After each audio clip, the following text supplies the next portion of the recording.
Hello, everybody, and welcome back to another episode of Watching the Boxes Fantasy Basketball Podcast, hosted by #basketball.com, your home for the best fantasy basketball tools on the entire internet. Go check them out right now, #basketball.com. I'm your host, Mike Catron, and joining me as always is my co-host, Tyler Watts. What's up, Tyler? Michael, thing you're more excited about in your life. Ooh. Week 6 of fantasy basketball or eating the turkey on Thursday? Ooh, well, since you were specific and said eating the turkey on Thursday, I'm going to go with week 6 of basketball because the turkey is my least favorite part of Thanksgiving dinner. Everything else is great. The stuffing's my favorite part. Stuffing, number one. Mashed potatoes, the gravy of the turkey, if we're going to count that as, like, that's really important. You got to have the gravy.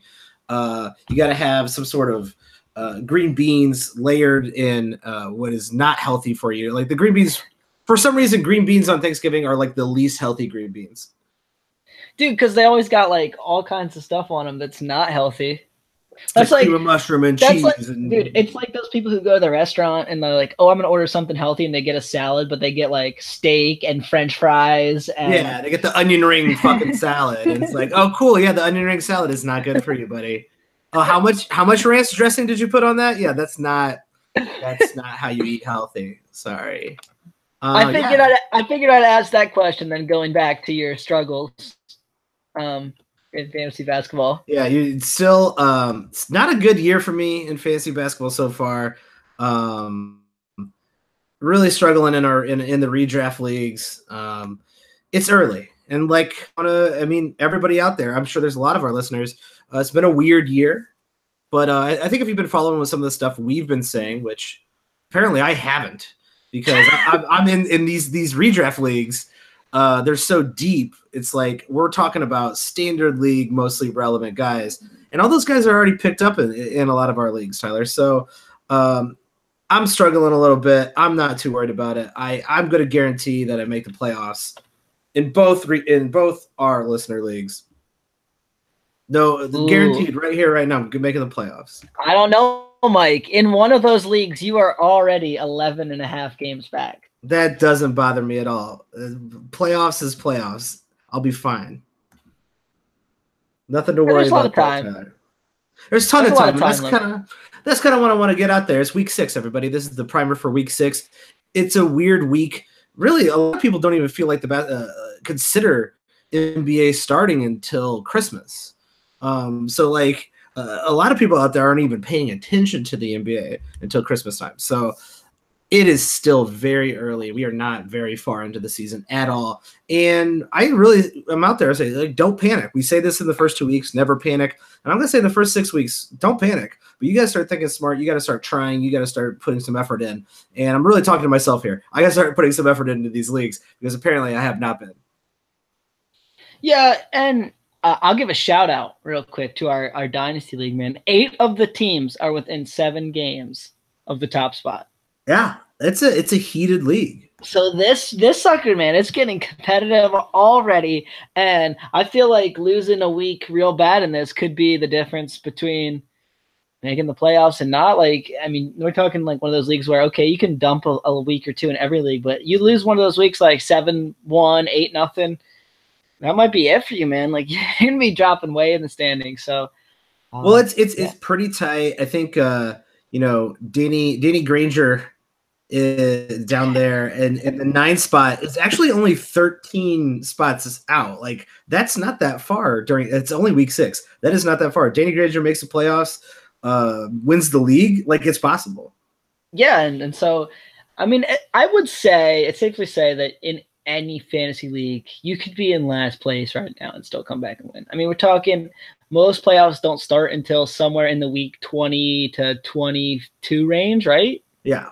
So, I mean, we're talking we played 6.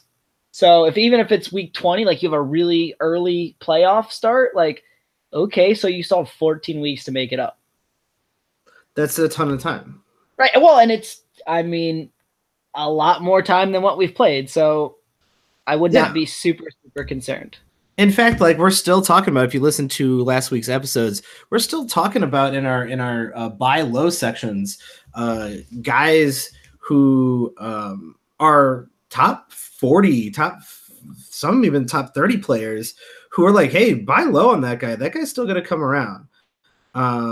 There's still a bunch of players out there who have not really met their potential yet. You know, if you own Draymond Green, you're probably pretty upset about his play, and I would be too, because I do own him in a couple leagues.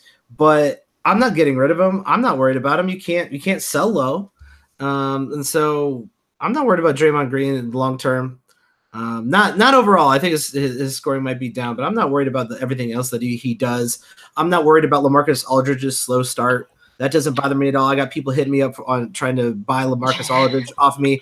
Get the hell out of my DMs. I'm tired of this. You're not getting LaMarcus Aldridge. He's for Jamal Murray. Like that's not a bad trade, but it's not a good trade.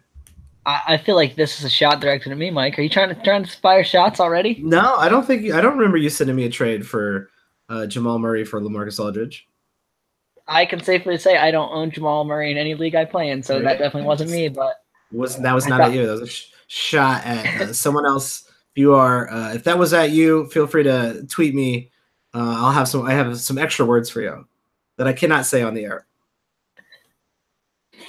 Well, let's get into it. Are they sandwich? And no, they are inappropriate words that will be talked about between two consenting adults.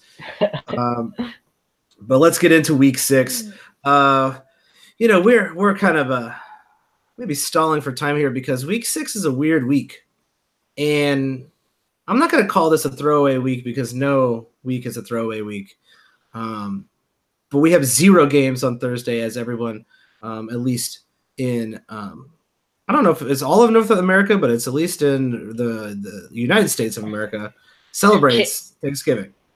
Doesn't Canada celebrate Thanksgiving like in October? Like, isn't it already over? Yeah, I think like they're some of their holidays are just like a month early, and you're like, what was that about? And they're like, we're whatever, and we're like, oh, I guess I don't mind. Like, what? I don't mind personally. I'm sure there's some douche person, probably from Ohio, I would assume, who's like, stupid Canada, a bunch of idiots doing Thanksgiving a month early. Get the hell out of my country. They're not in your country. They're in Canada. That's another country. You're an idiot, and you're from Ohio. Okay, that was a random weird tangent there, but I'm just going to go with it. Okay, so put it out there. The rest of the schedule-ness gets crazy too, because instead of just splitting the games kind of between Wednesday, Thursday, and Friday, we took Thursday's games and smashed them on Wednesday and Friday. So Wednesday and Friday are these 2 crazy days of 13 and 14 games. So basically almost the maximum games there could be would be 15. Yeah, so basically everyone's playing. And so the streaming gets very difficult this week. And even in weekly leagues, right? We have 20 teams playing 4 games.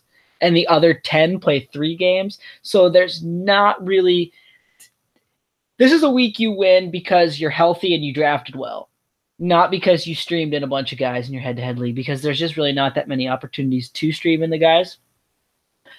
So this is kind of more a week of you got – you did well in your draft. You don't have guys like Steph Curry on your team who are hurt. Yeah, this is like a best team probably wins this week for the most part, right? Yeah, definitely. And obviously you still got to play your matchup, right? You got to know that your opponent's good at, what you can maybe take a little bit advantage of with your last couple roster spots. But pretty much everybody's going to have a lot of 4-game guys and maybe 1 or 2 3-game guys in their roster. Like the games played variance in head-to-head leagues is going to be very minimal this week. Yeah, there's no team playing 1 game, which was super weird last week. But there's also no teams playing 5. So and when we shift ahead to week 7, it's a much more traditional schedule. We have 11 teams playing 4 games. We have 3 teams playing 2 games, and then all the rest play 3 games. So that's something much more we're used to this week because Thanksgiving's off. We got more, not only one day with no games, but we also got a lot more games. So it's just kind of a really strange week in that sense. Yeah, it's so really what I would probably be doing this week, in which I gotta start taking our own advice, Tyler, is just to make sure I'm maximizing not just this week back to backs, trying to get the like a Monday, Tuesday, or the games where, because like you said, Wednesday, Friday, your roster is going to be full, like 100%. Your starting lineup will be full, period. So I'm looking at the off days, not Wednesday, Thursday, Friday, obviously. And I'm also looking into next week a little bit more than I probably would normally, because I probably will have a pickup or two near the end of the week that I can use to get an extra start next week. Yeah, no doubt about that. I think that that's actually a really wise strategy this week. And you can see if you check out my article on #basketball.com that even the days where there's not that many games, like as far as back-to-backs go, there's one team and everything. So like in deeper leagues, there's not going to be anybody on the wire to pick up that plays both days. So you're just not really going to get that much help. Yeah, exactly. And I think let's go talk about that article. You can read this full article on #basketball.com. Like Tyler said, we got some weekly pickups to talk about. It looks like everybody kind of took our advice here, because Shai Gilgeous-Alexander is owned in 57% of leagues, and he technically made your back-to-back Monday, Tuesday recommendation. That's still low, 57%. That's low. And so that was the reason I put him on there. Usually I try to keep it to people under 50%, but I feel like he's kind of just been a pickup for the last like maybe week and a half, maybe 2 weeks. So maybe your league's not the super fast to adjust, and maybe you're just catching on and you're like, oh man, that's a really good pickup. He's probably the best pickup of the week, because the Clippers and the Kings both play 4 times this week, and they have 3 games on the lighter scheduled days. So I feel like, those guys would be the biggest advantage. And the Kings don't have a lot of great pickups. I mean, you could get him on Shumpert, maybe he's only 3% owned, but pretty much most of the Kings guys are owned. You got Shai Gilgeous-Alexander, and you got Patrick Beverley on the Clippers, who are both guys that are going to play pretty big minutes. They're both going to start, and they're both going to really help your fantasy team. Yeah, and I think actually Shai Gilgeous-Alexander, if he's on your waiver wire, he's not a pickup for the week. He's the pickup for the next couple months. This guy looks like he will be a top 100 player. He should be rostered in all standard leagues. So if he's not currently on a roster, he should be on your roster by the time you get done. Actually, do it during the podcast. You could do 2 things at once. You don't have to wait till the end of this podcast to go pick him up. You can go do it right now. So just pause that. Just pause it, man. Just pause it. That's technology. We're going to give you, you pause now. You'll pick up Shai Gilgeous-Alexander and then come back. All right, cool. I'm glad you're back because we have some other pickups for you to go and look at as well. I'm surprised this player isn't owned in more leagues. Kelly Oubre Jr. is only owned in 36% of leagues. And he's kind of like is he outperforming Otto Porter? I have to go look now. I don't think. Well, no, I don't think. I'm gonna go look. You wax on. So Kelly Oubre is a very interesting target in the sense that if he got a few more minutes, he has a really interesting kind of fantasy game, but he's kind of playing 25 a night, and man, this Wizards team just. I don't know. They keep playing guys like Jeff Green, a little bit more than him, and Austin Rivers every once in a while bubbles up and gets a really high minute game. And I just feel like Oubre is probably the better option there. And if Oubre played 30 minutes a night, we're probably talking about 13, 14 points, 5 rebounds, a steal, 0.7, 0.8 blocks. Those are really tasty numbers, but he's just really not getting that much playing time. But even still in 25 minutes, he's averaging 12.2 points, 4.5 rebounds, 0.8 steals, 0.6 blocks. That's a pretty tasty line. Yeah, he's kind of like a poor man's Otto Porter, actually. So, Otto Porter's currently per 9 per game, 80th, and Kelly Oubre is 129th. So he's not outperforming Otto Porter. But the fact that I had to go think about that just goes to show you, Otto Porter currently buy low. We talked about that last week. But also Kelly Oubre Jr., intriguing if something happens to Otto Porter, whether he gets traded or injured, or someone else gets traded on this team that allows Kelly Oubre to play those more minutes, to be a starter, to play 30+ minutes, then he will be basically an almost Otto Porter, and that's a pretty good player to have, especially in roto leagues. Yeah, and I mean, watch this space on the Wizards too, because you could really see them blow this up. Like they're at the absolute salary maximum. They have Porter, they have Wall, they have Beal signed to long-term deals for a good amount of money. I mean, like the lowest anyone's making there is like 26 million a season, and they're 5-11. So the closer this team gets to the trade deadline, like they could really blow this team up, and that could leave Kelly Oubre in a very tasty role if they trade away an Otto Porter, or they trade away a Brad Beal or a John Wall.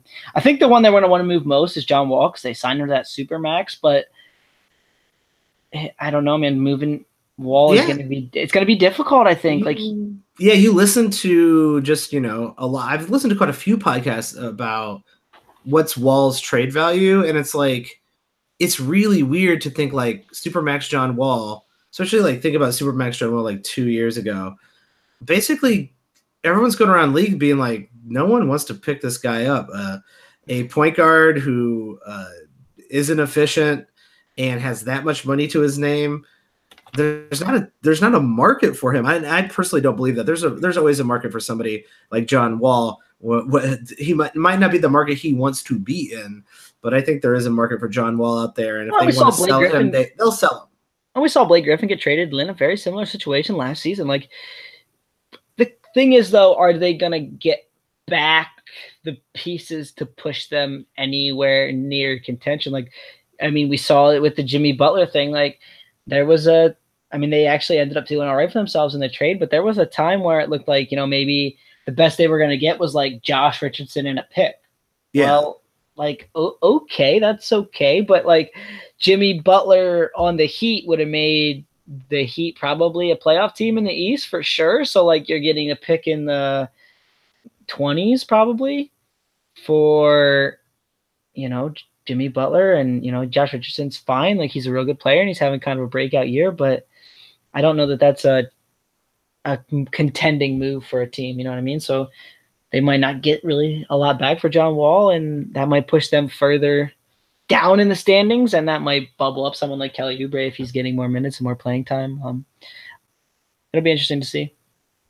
Yeah, I think you just saw, especially in the last couple games with Jimmy Butler, it's going to take a little bit for him to get used to playing with his new team, but I'm pretty sure you can already tell he likes playing with this new team. I think he actually came out and said, like, I like playing with these guys much better. They want to win. I mean, if that isn't a shot across the bow, like, you know what? Stand up for yourself, Minnesota. Where Karl-Anthony Towns, do something. Like, get mad. The one who was the most disappointing was Tibbs, if you ask me, in that whole situation, because like Tibbs comes off as like this, yelling, like mean, not going to take any crap from anybody type of guy, and then he just let Jimmy walk all over him, in a sense, and so I think it hurt. I'm not sure he had a choice. He might not have had a choice in the matter. It might have been his job, or get rid of Jimmy or get rid of his job. And if it's that decision, he might have chose the right one. No comment on that. Yeah, no comment. You're not going to talk any trash about Tibbs because he'll find out where you live. He's a psychopath. I've always been a big supporter of Tibbs. I mean, we can agree that he doesn't do things the right way, but I think he got a lot out of some of those Bulls teams when they were not as good as he made them to be. They were the 2 years under Tibbs. They think they had the most wins in the league. And I don't think they were the best team. No, like I'm not trying. They might not have been the best team, but they were definitely a contender during those years. Well, that's what I mean. I think he was getting the best out of a lot of those players, and it's kind of like Atlanta. Remember Atlanta with under Bud, or some of the Brad Stevens stuff that he does in Boston. It might not be the best team, but you're always going to get the best play out of those guys, except for apparently this year in Boston. Yeah, and I mean, so maybe it just sours after a few years. You know what I mean? Like you can't make the magic happen every time like Tibbs goes to Minnesota, and maybe he just can't make the magic happen again. Yeah, you can't just yell at people and expect them to play their hardest for 8 straight years. It's just not going to happen. Well, and I think too, you got to find the right people for your style, and his style is very in your face. So if these other guys don't respond well to in your face coaching, then they know that can maybe not get the best out of them. Yeah, probably a huge detriment. Let's talk about some of these other week 6 players that you have listed here in your article. I want to bring up a couple guys I'm really surprised at their percentage owned. Shelvin Mack. Now, maybe I should bring up Shelvin Mack just because, like, why are you bringing up Shelvin Mack ever? He's only owned in 22% of leagues. That feels super low, and I get why. And you kind of mentioned in the article, like, no one thought Shelvin Mack would be like continue to play well, but he has. He has been standard league relevant for the year so far. Well, and here's the other thing about Shelvin Mack that just isn't making a ton of sense is he's hitting 50% on his field goals. He's shooting 46% on his three-pointers. Like, we can all agree. It can't last. I think we said that a handful of times already about Shelvin Mack in the last few weeks. That cannot last. It has. And that's how, I mean, a player can be hot for a good month. Yeah, and I mean, I'm a big proponent of riding hot streaks. Like, some guys just, they get locked in, whatever you want to call it. Like, call it what you want to call it. They just have a stretch of games where they play really good. Now, he didn't make the top of my weekly pickups because there's some risk there, right? Because we don't ever know when the hot streak's going to end until it ended. Yeah, like it's improbable, right? What we're seeing from Shelvin Mack, but this is why I don't understand. I don't understand why he's only owned in 22% of leagues, because he is standard league relevant, putting up standard league relevant numbers, and not even 1 out of 4 people are rostering him on a team. That just doesn't make any sense, guys. At some point, I get you're outsmarting yourself at some point, where being like, oh yeah, Shelvin Mack, this isn't going to last. It's like, well, yeah, but it's doing this week. He's doing it. Last week he did it. Should have owned him then. The other scary thing is too, like, it's only in 26 minutes, which is a lot for Shelvin Mack. But like, in the grand scheme of things, like, in the standard league, like, that's probably the lowest minute total on your roster. So like, that's a little worrisome too. I get that, but I mean, he's locked in right now. The Grizzlies play 4 times this week. They play the Mavs, who have been playing a little bit better defense, but still are kind of right in the middle of the pack in defense on Monday. So, you know, you might get a good game out of Shelvin Mack right off the bat and be happy with that. Yeah, could be incredibly worth your while to have a guy who's playing decently on your damn team. I'm talking to myself again. Okay, so some of these guys on the bottom of my roster. Let's get to the most important one. So Derek White made the weekly pickup list as the number 1 guy. Revisionist history, right? If I could redo the article, that probably wouldn't be the case. And the whole reason is he had started every game until Sunday night against the Warriors. He got benched. He played 18 minutes. And I think I mentioned this in the article, like, it was risky because we had seen 5 games, and now this Warriors game would make 6. And we'd seen 5 games from him, and in 3 games, he averaged 28 minutes, and the stat line was real juicy. Then in the other 2 games, he played just 16 minutes on average, and he literally scored 0 points combined in the 2 games. He did not score in either game. And then we saw a 3rd game on Sunday night where he played 18 minutes and had 2 points, a rebound, assist, and a steal. So, I mean, I think Derek White might be turning into a pumpkin here. Like, he might not be worth holding in every league. Yeah, and you've said that early in the Derek White conversation when he was coming back from injury. Like, okay, he could be the starter there, but like, when does he turn back into Derek White? And I think we might have an answer, but also Pop might be just doing Pop things. He might end up playing 38 minutes in their next game.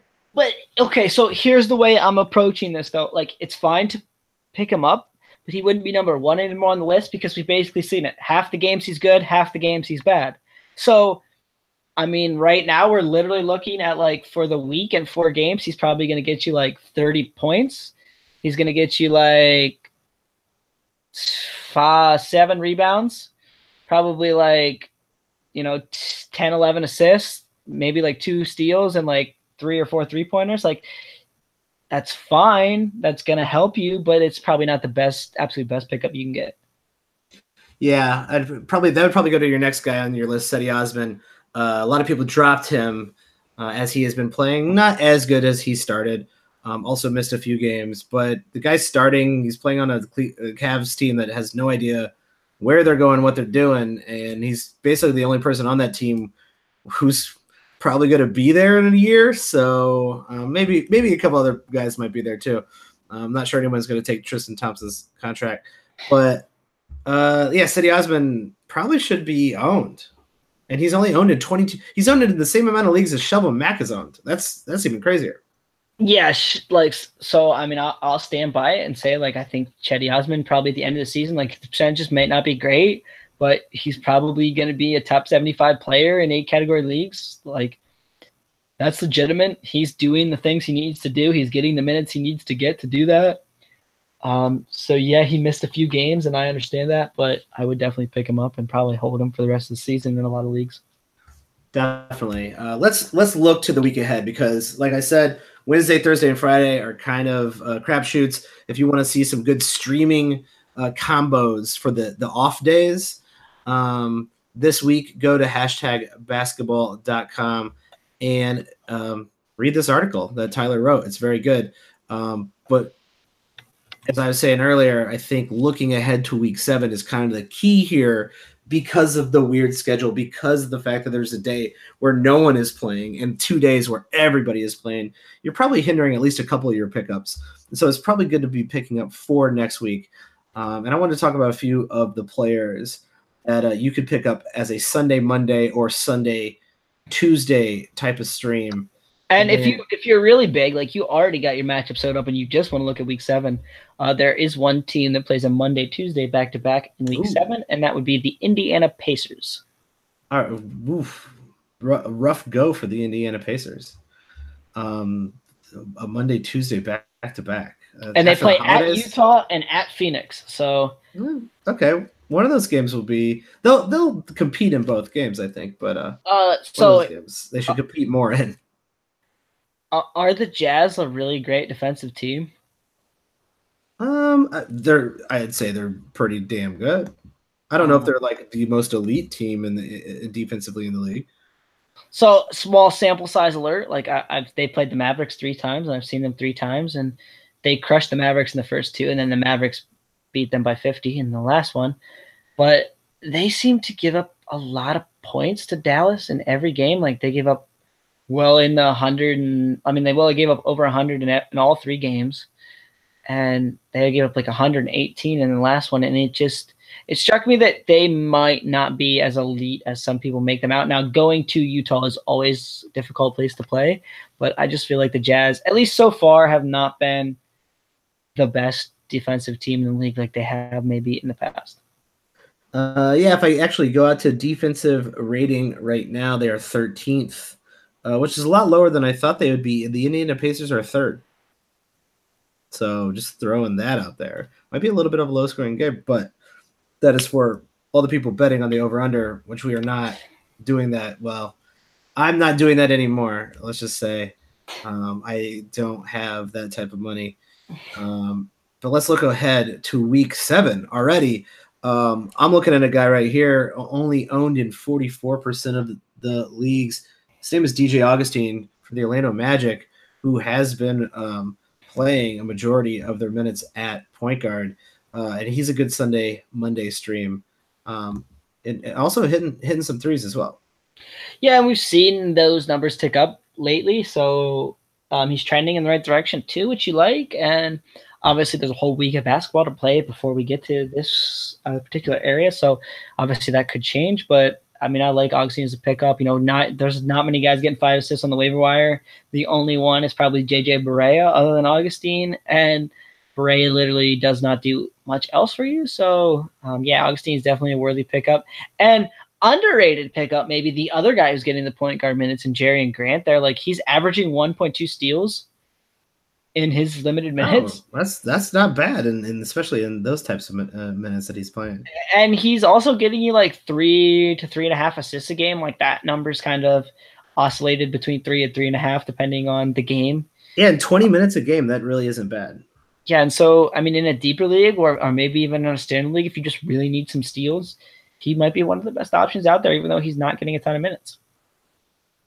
Yeah, deeper leagues, definitely look out for. I actually, early in the season when Jerry and Grant was in, we had no idea what was going on in Orlando, and I was like, well, it feels like Jerry and Grant should be good enough to play starters minutes on that team. Apparently he wasn't, but like if he were playing 32 minutes a game, Jerry and Grant would be a pretty nice fantasy asset. That's not going to happen. Well, unless DJ Augustine gets hurt, and then that's true. They have no choice. All bets are off, as they say. That's true. The Charlotte Hornets, another team that has a Sunday, Monday stream as well. Some Sunday, Tuesday outlooks. You have the entire Miami Heat slate. All those guys kind of do a little bit. None of them do a lot, but they all do something. You know, the Tyler Johnsons, Kelly Olynyk's out there. Really, even Justice Winslow. You know, those are good guys to stream for sure. And that's a good Sunday, Tuesday. And they all do a little bit more with Dwayne Wade out, and we don't really know when Dwayne Wade's going to come back. So they're all looking a little bit better right now. And if Dwayne Wade's back, then they're all looking a little bit worse, because it seems to me like they just took Dwayne Wade's like 22 minutes and they gave it out like, here's 2 for you, and here's 5 for you, and here's 2 for you, and here, you know what I mean? Like they didn't really like bundle it all into one guy. They just kind of spread it out all over the place. Yeah, it didn't seem like they gave one dude the go-ahead, which would have been nice for anyone who plays fantasy, but obviously the Miami Heat have had this problem for the last couple of years, and we just really don't know what to do with them. I was listening to the game when they played the Lakers on Sunday night, and they set a stat that was surprising to me. They literally brought back all 15 guys from their roster last season. Yeah, they're the only team. I'm just like, they're the only team that's ever in years that's ever done that. Well, yeah, because usually, like, at least at the bottom portion, you're like, all right, well, we're going to get rid of this guy, or this guy is going to move on and play somewhere else because he's going to get a few more minutes, and we're going to sign someone else to be one of our last roster spots. But the Heat, literally, they changed their two-way guys, so they didn't bring back all 17 that they could have, but the 15, they brought back all of them. So, yeah, that was kind of strange. Very strange, but they're kind of in cap hell down there as well.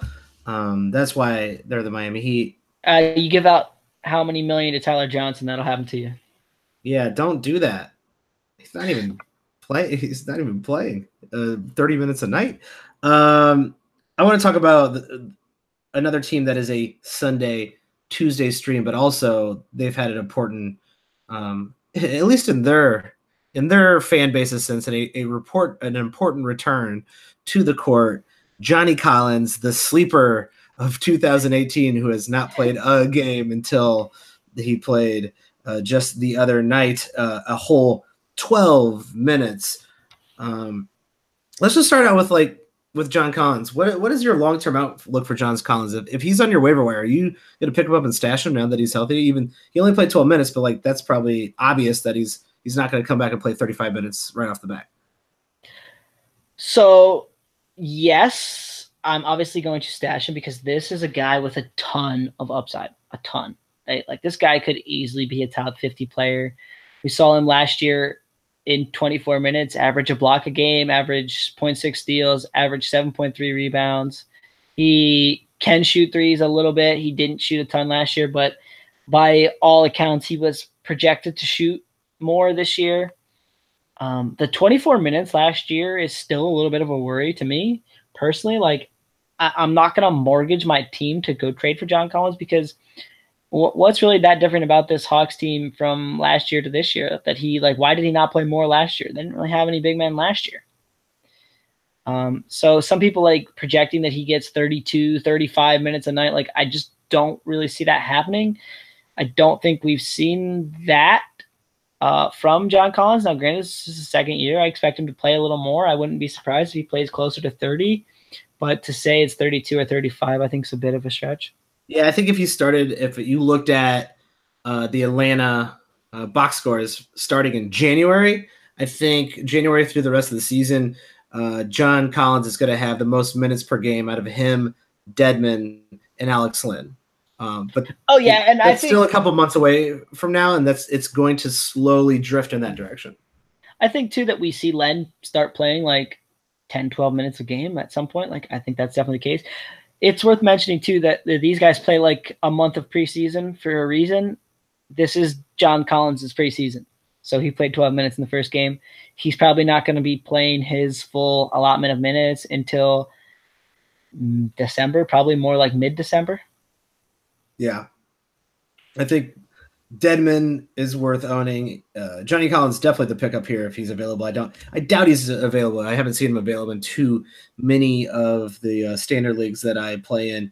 Here's the reality though, man. Like some of these people with one IR spot in a shallower like 10-team league, they might had to cut John Collins. Now maybe somebody scooped him as soon as he hit the wire, but like if you had even like a Steph Curry thing where he goes down for a week or two, and it's you're missing out on a lot of games in a head-to-head league if you got to hold either Steph Curry or John Collins on your bench not playing at all.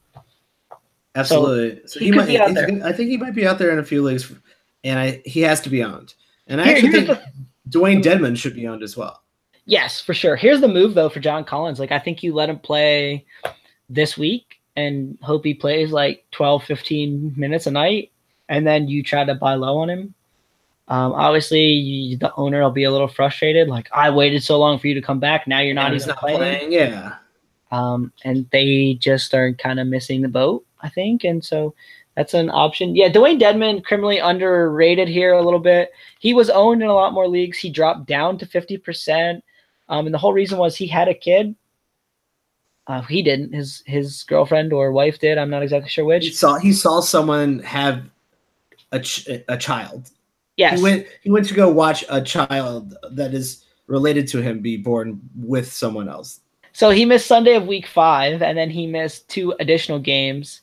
And so people were like, oh, man, well, hasn't been playing that well, and now he missed some games at the beginning of the season too. So then he was kind of ramping back up. Then he missed 3 more games, and people just started cutting him because they're like, oh, man, he's not playing. He's not out there. That was a mistake.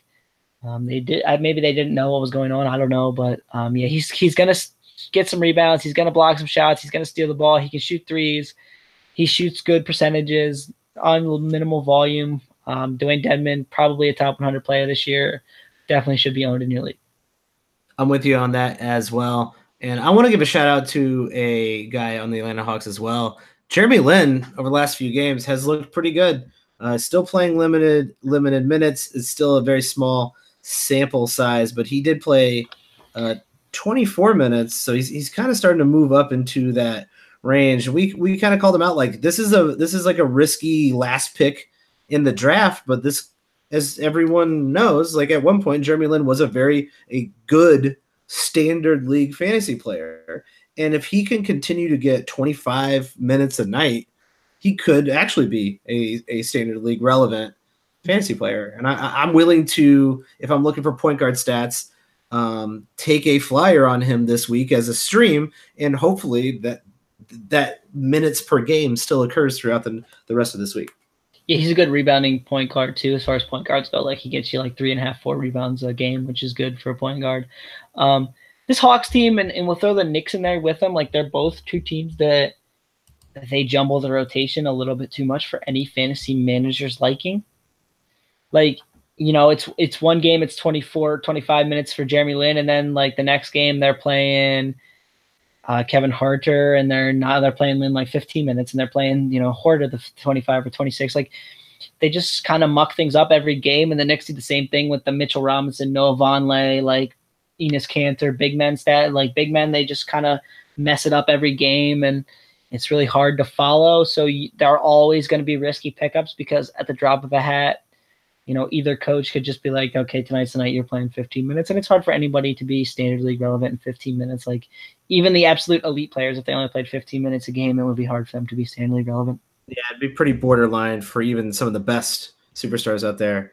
I think that is it for our week 6. Tyler, do you have anything else you want to plug or anything else you want to say about week 6, maybe even week 7?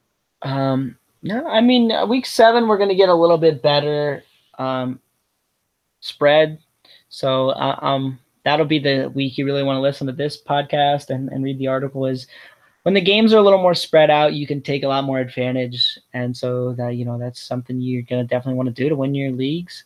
I've been using this strategy for the last 8-10 years, and I've won a lot of leagues just, doing it. So I'm here to try to help you guys. As far as that goes, every Thursday, Fantasy Pros, you can read my buy lows and sell highs for the week. Draymond Green was the big feature of last week's column. I'm sure you can find that out there, either on my Twitter or, if you just go to Fantasy Pros and search for buy lows, sell highs in fantasy basketball.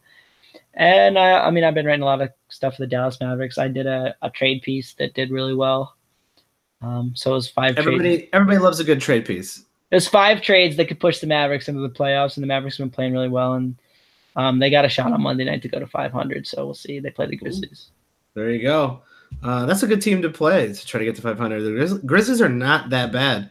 That'll be a fun game. I actually might put that game on. Tyler, where can people find you on Twitter, though? You're writing a ton of stuff. You got a lot of content out there. And if people aren't following you, they're doing it wrong, because I get most of my information just from your Twitter. So where can people follow you?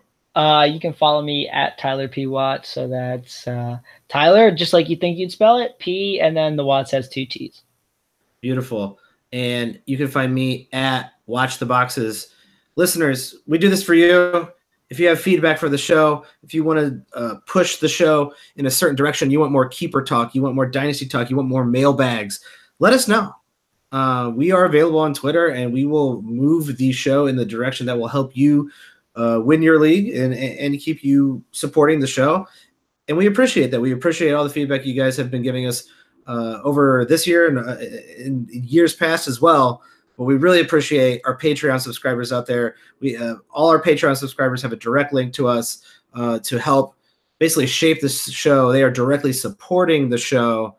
And I want to give a shout out to all of them. Thank you so much for helping the show. If you want to go out there and help the show, go to patreon.com/watchingtheboxes. There is a special secret announcement from Tyler. It might or might not have something to do with a listener league. Just throwing it out there. It might or might not have something to do with a listener league. So if you are interested in something that might or might not be related to a listener league, go out to patreon.com/watchingtheboxes and subscribe.